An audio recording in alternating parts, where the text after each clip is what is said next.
Hello YouTube, Sam here from youtube.com/onlivegamer for the new Boston, and in this tutorial we're going to be taking another look at iDisposable, and specifically we're going to be learning about the using keyword. Now, you learned in the last tutorial that you can create objects and dispose of them once you're finished with them by implementing iDisposable inside of your class. Now, what you can also do is use the using keyword so that the program will automatically dispose of that object once it's done doing what it needs to do. So to create a little example of this, let's go ahead and go into do stuff and add a couple more subs.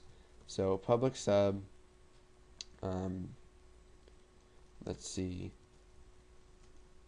show more messages, and we'll just type message box.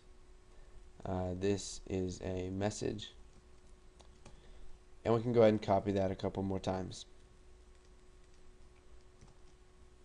Okay, so now we'll come back into form1.vb and we will delete all of this code that we have right here.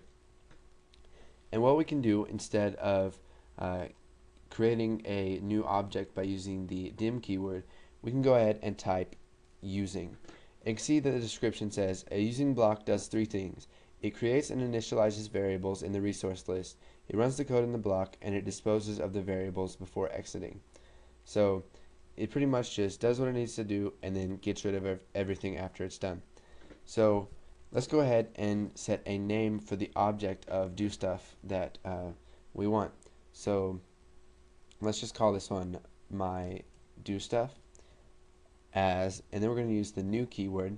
So we actually create an object in the using block. So as new do stuff. And now what we're going to do is we're going to hit enter, and you can see that it adds the end using for us.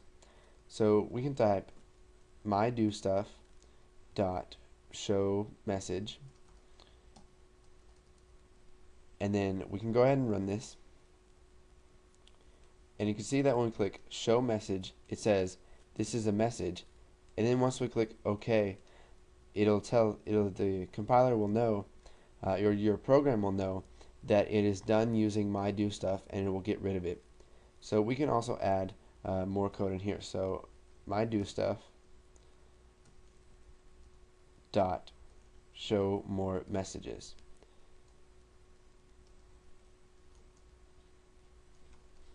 So let's go ahead and run this, and you can see that once it's done showing more messages and then showing a message, it's going to go ahead and get rid of our object for us.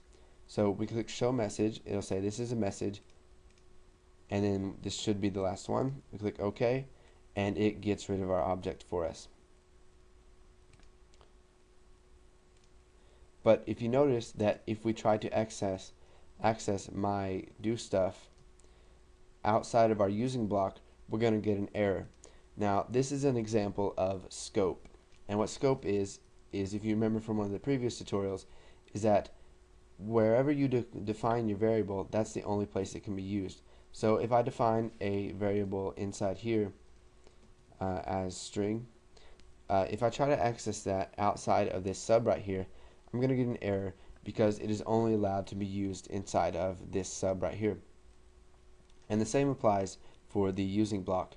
Whatever you are using right here can only be accessed inside of the using block, and then once it's done with it, it gets rid of it and you cannot access it anymore. So go ahead, you can practice using the using keyword. You can even maybe go back to some of the previous programs that we've made and find some places that you can sort of put that in there to make the code a little bit more efficient.